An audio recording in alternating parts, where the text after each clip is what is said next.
Chicken curry చూడండి ఇదిగా అయిపోయింది. ఇలా అయితే చాలా టేస్ట్గా ఉంటుంది.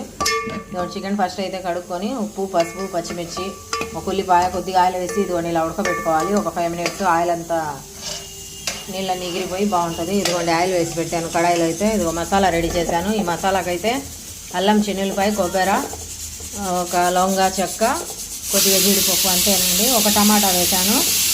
మీకు టమాటా కావాలంటే వేసుకోవచ్చు, లేకుంటే అవసరం లేదు. టమాటా అయితే ఒకటి వేసాను నేను.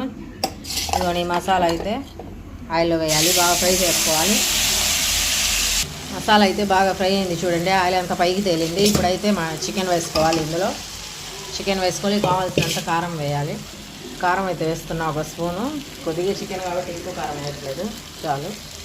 కొద్దిగా కొత్తిమీర వేస్తున్నా. ఉడకబెట్టేటప్పుడు వేసాను ఉప్పు, సరిపోదని ఇంకా కొద్దిగా వేస్తాను. ఇంకా టేస్ట్ చూసుకొని వేసుకోవచ్చు. ఇది బాగా కలుపుకోవాలి. కొద్దిగా ధనియాల పొడి వేస్తున్నా.